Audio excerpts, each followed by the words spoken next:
Smite should stop changing gods to be less viable in more than one role. Yeah, 100% agree. I don't even get why they do it, to be honest. I don't see any problem whatsoever with assassins being viable in support. I don't think the classes should be like completely rigidly designed where it feels like Hyra's almost try and force the fact that warriors are solos, assassins are jungles, guardians are supports. And the game would be so much more interesting if they just made characters kind of like designed in that class's flavor, but not designed in that class's role, if you get what I mean by that. Like, instead of designing a warrior to be a solo laner, they design a warrior to be a warrior, and it just happens that a warrior being a warrior is a good solo laner. And if it happens that they're also a good jungler, who the hell cares? In my opinion, that's just good variety for the game. Today, we become legends. Alright, so you guys seem to really enjoy me reacting to the Reddit hot takes and unpopular opinions, so today I'm going to be reacting to your hot takes and unpopular opinions. I put out this community post 4 days ago basically asking for, all your hot takes and unpopular opinions about Smite, anything you think is just, something you hold and no one else does. And we're going to see if I agree with any of them, disagree with any of them, provide my thoughts. There's currently 667 comments on this community post, so we can gang rise up. But while you wait for Iris to add back Haste and Vitalis, you're going to need something to do, and the sponsor of today's video, Raid Shadow Legends, has got you covered. Raid is a completely free-to-play online RPG where you construct a team of champions to take down dungeons, bosses, and even other players in the PvP arena. And this month I'm very excited for Raid to add the Orcs faction to the game. Orcs have pretty much always been my jam in any RPG, and Raid does them justice. After their lands were annexed by the Sacred Order, most remaining Orcs are nomadic and just trying to survive. However, that doesn't mean they don't pack a punch in-game. Of all the Orcs so far, I have to say Duke the Pierce looks the coolest. I mean, the guy has a skeleton strapped to the front of his shield. If that doesn't show he means business, I don't know what does. I can't wait to try the Orcs in the arena. The PvP battles are one of my favourite ways to truly test my team's strength, since everyone you play against is another person with their own ideal team comp and strategy, and it's awesome to see how they all stack up. There's never been a better time to get started in Raid, so hit that link in the description or scan the QR code on screen to receive a free starter pack worth almost $30 in-game. A free champion, Aina, tons of silver, XP boosts, and other useful items to help you on your journey through Teleria. Find your rewards here in your inbox for the next 30 days only, and I'll catch you guys in the Raid. My hot take is that Hi-Rez absolutely hates tanks. Well, recently put out a video, probably after this guy made this post, given it you posted 3 days ago, but yeah, I basically put out a video very recently saying that, like, everyone's calling this a tank meta, and it's absolutely not a tank meta. People who call the current meta we're in a tank meta haven't experienced a true one, like when there were just tanks running rampant unkillable. So yeah, this is a really interesting one. Like, obviously, I guess people think a tank meta means solo laners are dealing damage, but that's not actually what a tank meta means at all. The reason solos are building damage now is because they physically can't get away with building full defense on like 1 damage item like we used to. Because there's absolutely no point. You get shredded if you have 300 defenses and 3k health, the same way you will get shredded if you have like 2.5k health and 200 defenses, so you may as well just build some damage to try and take someone with you before you get shredded by the backline. And people seem to think I have a major problem with like tanks being shredded, and like that's not the case. Tanks can be shredded. But the problem is that everyone is shredding them right now. Not only are hunter builds really insane, which have always been the go-to way to counter tanks. Hunters deal sustained DPS, they have a lot of percent pen, they have items like kin size. They've always been the class that was there to deal with tanks, whereas if your solo lane or maybe even your jungler gets on the enemy mage, it's very difficult for them. But like often a hunter will easily be able to 1v1 a solo laner in a late game team fight in like a pure 1v1 setting, because obviously they have all that percent pen and sustained damage output once the solo laner uses their cooldowns, they're kind of fucked. Obviously that depends on the matchup and things like that, but that's like a general rule. But then they just start adding percent pen to like every single mage item in the game. Like Road to Hootie has it now, Soul Reaver has it now, Staff of Muradin has it now. Like they just add percent pen to everything and then think that'll be a fine way to like balance tanks, which just doesn't really work. All you're doing is forcing the tanks to not actually build tanky and build bruiser, and then complaining that tanks are building bruiser when that's the only thing we can do, basically. But I spent way too much time on just this first unpopular opinion, but it's because it was an opinion that I pretty much hold as well, so let's move on. Make builds more synergistic, interaction should be fun in multiple ways, not just a meta build or you lose. Yeah, I pretty much agree with this one. More synergistic builds I'm never really going to complain about, more ways to kind of make your build unique and powerful and kind of get above the competition with your own build skill, that kind of stuff. My hot take? A lot of the past OP items, relics, and consumables could have been balanced rather than removed altogether. Haste and Vitalis is a good example, as it wasn't great at the start until it got buffed and then became OP. So that's kind of not true, but kind of is true. Like, Haste of Vitalis was a very underrated item before it got the pen. It got 10 pen, and that's what broke it, by the way. And, you know, just another example of why pen is overpowered and people don't agree with me for some reason. Like, the math just checks out that adding 10 pen to an item is a massive damage increase. You know, it's way more than giving it some power. And yeah, that kind of did contribute to it, but I feel like Haste of Vitalis was genuinely a very underrated item for hunters even before the pen was added, and they kind of added the pen and everyone realized how strong it was on top of it becoming stronger. I think Favor should have more use as a payment option. Literally everything is cosmetic, so why should I have to pay real money for a chest, skin, etc.? I understand Smite needs to make money, but would adding a Favor payment option to at least really a few chests really hurt their profit? Yeah, I completely agree with this one. Like, there really isn't enough you can do with Favor. I'm one of those people that's played the game way too much, but also has the Ultimate God Pack, and so I have shitloads of Favor. I have like hundreds of thousands of Favor that I just don't really have anything to spend on. I've even bought every single emote that I can with Favor, so that when I roll the emote chest, I can get dance emotes for 20 gems. Like, I have tried to spend my Favor, and I can't, pretty much. Like, there really should be more you can spend it on. Hot take, Warriors as supports and Guardians as solos would make a lot of sense, as it would allow for the Warrior to thrive in the early game and the Guardian to rotate to team fights with full CDR. I think it would be way more powerful on a casual level. So yeah, in general, like, aggressive supports that are looking for the early game are better in a casual level, because they can very easily just roll over the game without the team having, like, the communication to deal with it and stuff like that. And to be honest, this does happen a fair bit, but also, like, Warriors can rotate to team fights with full CDR and still make a huge impact. It's not just Guardians that can make a big team fight impact with their abilities with full CDR and that kind of stuff. But I can kind of see where the guy's coming from, because like solo is a bit of an inactive lane in the early game, and it kind of makes a bit of sense to put your Guardian there to farm up and have your aggressive warrior like actually make plays on the map. Hot take, a lot of older gods in each respective role become borderline unplayable due to how heavy the CC meta is in Smite. Even gods with minor CC are still heavily outclassed by gods of the same category but with more CC. Including that, SPL plays too much part in the balance changes of gods and items that it makes the casual player become non-existent to the devs. So this is kind of two hot takes in one. The first one, I guess, yeah, it makes sense. Like, they're just releasing gods like Shiva that have like 2 ridiculously good CCs and like so much stuff that's just going to outclass a lot of the older gods. Like, a lot of the older designs in Smite, they have 4 very simple abilities. You know, there's that meme about the Mana 2 where it's just deal damage, and that's the only thing it does. It does absolutely nothing else. It doesn't even shred protections or give him protections or slow or anything. Like, it literally just does damage. And then you have gods like Shiva where they have like 5 different effects in one ability. But this second hot take, including that SPL plays too much part in the balance changes of gods and items, I just disagree with this one. I know it's a very popular opinion to say that like, oh, the SPL has too much weight, they should balance around casual players. I just disagree with that. I don't think you should balance around the casual players that aren't as good at the game. I think you should balance around the people that are genuinely good at the game, because like, if Ganesha jungle is winning a casual game, that doesn't necessarily mean Ganesha jungle is strong and should be nerfed. And if you know, a god is losing in a casual game, it doesn't necessarily mean the god is weak and should be buffed. And also the pro scene in general just plays like a big part in the game. Honestly, I would say less so nowadays, but yeah. Hot take, Hi-Rez should implement systems that track player reputation that would determine what kind of lobbies you put in, like maybe track players by the amount of flaming word essays that they type on average, mixed with the abusing BGS and pings to be purely toxic. It would be hell for people to be put in the bad reputation lobbies, but overall it would make the majority of players' experience better, and of course there will be ways of improving reputation for those who find themselves on the poor end of the scale. So this is an interesting one. Like, it's a good idea in theory if it could be executed perfectly, but I don't trust Hi-Rez to execute this perfectly. I genuinely think people would get put in the shit queue for no goddamn reason, and then they would just quit the game because they're getting put in with a bunch of toxic idiots that are never actually gonna like try and play the game properly when they didn't really do anything wrong. Like, the amount of people that just get like false reported or false banned or false everything.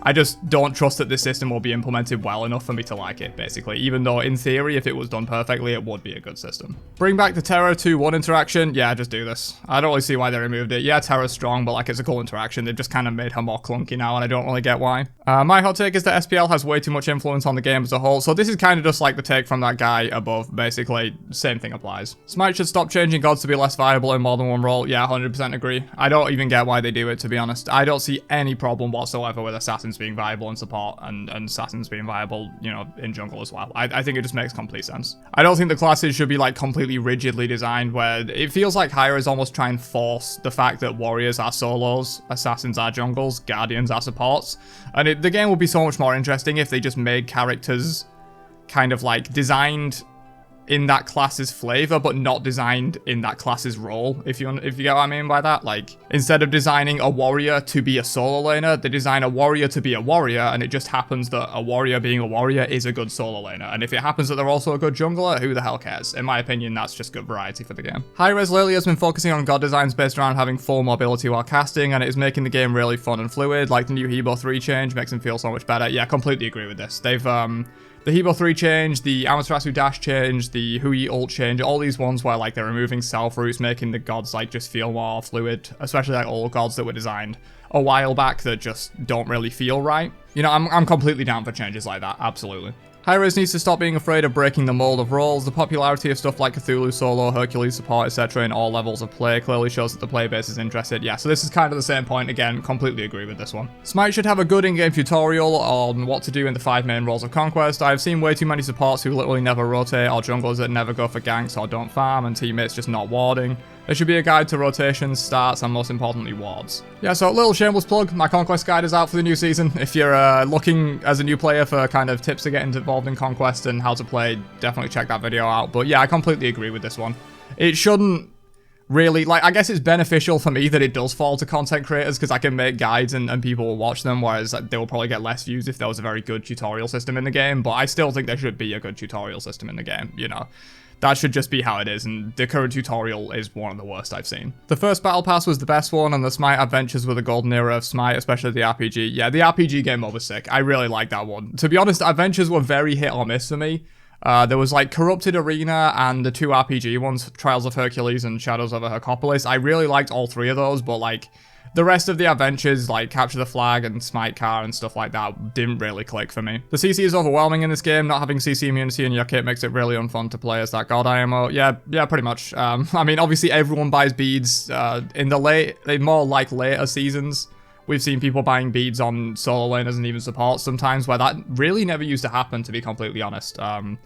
Back in the day, like Season 2, 3, Season 1 beta, that kind of stuff, tanks didn't really buy beads. They bought like double supportive relics in solo, like Shell Sprint, or maybe like TP Shell or something like that. Beads was not too commonly bought on tanks, but now it is because you just need it. Because like if you get CC'd once, which you will by like the overwhelming amount of CC that's in the game, as this guy says, if you get hit once by like a 2-second stun, you're literally just dead. You will get shredded in 2 seconds in a team fight if a mage and ADC are both on you. Arena should have random objectives spawn in the center of the map to fight over. Yeah, completely down for this. I'm down for anything with Arena where they just make it like a complete party mode, you know.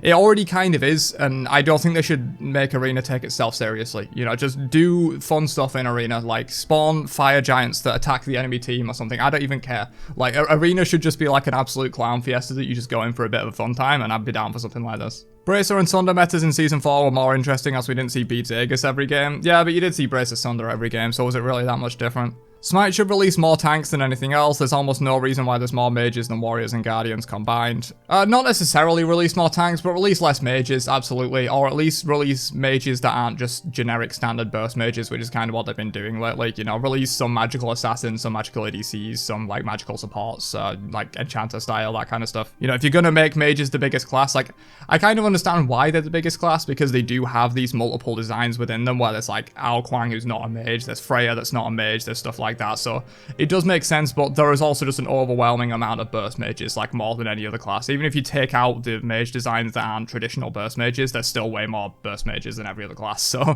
yeah, really, I don't know why there's so many mages. I guess they're just popular and they do well, but yeah. Playing wacky solo laners is way more fun than triading. Also, Smite should slow down new god production and update a lot of older gods. So for this first point, it really is just like personal preference. I can have fun doing both. It depends on the kind of mood I'm in. It depends if I'm playing with friends. Like if I'm playing with friends, I'm much more inclined to just play something wacky and have a bit of fun. But like if I'm solo queuing, grinding ranked or something like that, I will be tryharding, don't get me wrong. And also Smite should slow down new god production and update a lot of older gods. Yeah, I mean, I pretty much agree with this. At some point, they're going to have to slow down new god production a little bit. They kind of have been already. They used to release like 10 gods a season almost, and now they only release like 4, maybe 5, 6. But update a lot of older gods, I completely agree with. You know, both remodels and kit updates. There's a lot of older gods that really just don't cut it anymore. My hot take is bringing back Minotaurs / Titans walking down the mid lane past the hour mark adds a level of finality and pressure to the late game. So I think this is a really cool idea. This happened back in beta, by the way. The Minotaurs would just walk up the middle of the map and essentially force the game to end. I'm not really for this, to be honest. I think there are better ways to shorten the length of conquest games than just putting some kind of hard limit on it. It's a bit of like a bull in a china shop approach rather than like subtly changing parts of the game to kind of get the game time to be in a more reasonable limit. I just think this is a bit like if you're dominating the game and then your Titan just walks out of the base and the enemy Anubis ults it and you cry, like it seems like it'd be a bit of a frustrating mechanic that I don't think I would want to see added, even though it is quite cool. I could definitely see this in maybe more casual modes though. You know, maybe you have this in like Slash or something like that, or Joust even. Joust is a little bit more competitive than modes like Slash, but in a more casual mode I could see this working. In Conquest, I don't think so. Medusa's Deathmatch was by far the best side mode introduced. We need it back. So I actually forgot about this one when I was talking about Adventures before. This one was not bad either, to be completely honest, and it gave us that amazing DM Brandon clip, which I'm not going to complain about. Cthulhu is S tier in terms of visual design, abilities relating to his lore, and I hope they add more Lovecraftian gods. Yeah, I agree with this one. I do like Cthulhu's visual design. It's absurd how gods like Tsukuyomi or Shiva have ults that reduce damage they take while at the same time they're moving, and Yom stays in place and it takes forever to channel his ult with no mitigations. Also, sometimes you can die when in your ult or directly after it's finished casting, so it's a little bit of a different situation. It's not exactly a fair comparison this guy's making. You know, Tsukuyomi and Shiva's ults are very long and have a very long cast time to get their damage out. You know, I think they're both like 4 hits, right? So they're kind of similar in a way.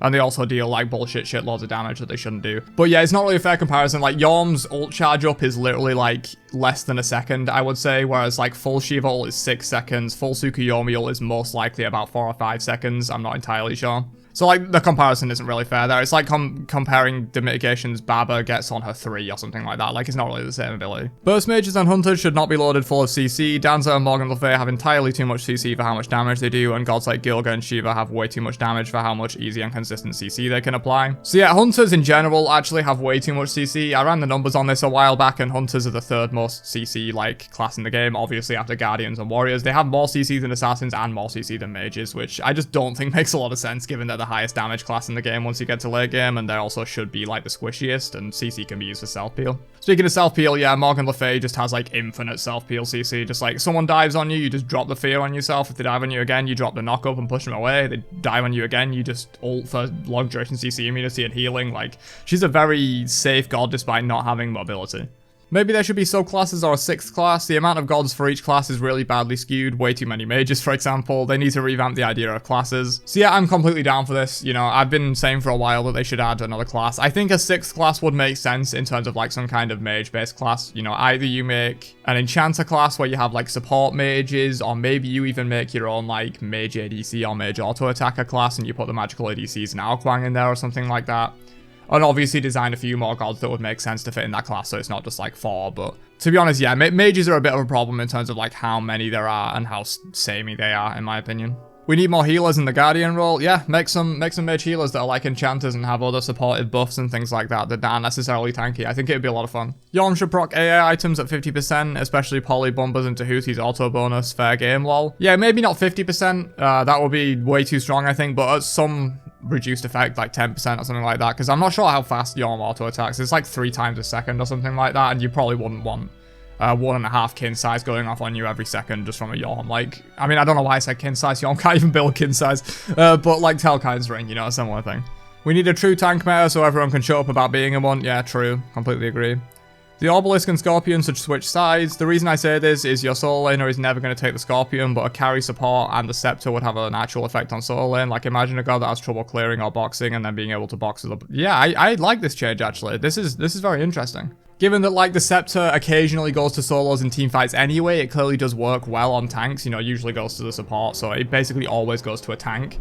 And yeah, it would make sense. Like, that's kind of the reason Gold Fury is on duo side and Fire Giant's on solo side, because in the early game, no one's contesting Fire Giant, no one needs to bother, so it's fine to have just one person over by the Fire Giant, but everyone's contesting Gold Fury, you know, from even 5 minutes in sometimes, but especially like 10 minutes in is when Gold Fury starts like really becoming a thing that you want to be contesting, and it's nice to have a duo lane over there that are just like ready to be on the Gold Fury rather than just like one person.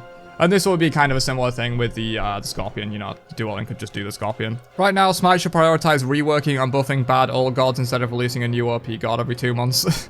So yeah, they obviously do need to release new gods, but I completely agree that they need to go back and revisit some old gods with minor reworks, you know, similar to what Thor got and stuff like that. Percent pen changes to items ruin tanks and completely ruined the Hunter, Warrior, Mage, Hunter counter tree. Yeah, completely. So basically, The long and short of what this guy's trying to say here is that Smite kind of works on like a bit of a rock, paper, scissors system in team fights, so your tanks will dive in and they'll do very well at killing the mages, but they won't do very well at killing the hunters. The hunters will kill the tanks kill the mages kill the hunters. Obviously, that's incredibly simplified, but like that's a basic idea of what's going on, and the way they've made percent pen now is that mages and hunters both beat the tank, and so the tank can't really do anything. You know, obviously the mage doesn't solo the tank often, but they do a lot of damage and can often get cleaned up because they have so much percent pen and power nowadays. The old Persephone was much more original and interesting to the game than the new one. Current Persephone has lost everything that made her special. Yeah, I'm not a huge Persephone player, but I played her a little bit pre and post rework, and I completely agree that her old design was more interesting.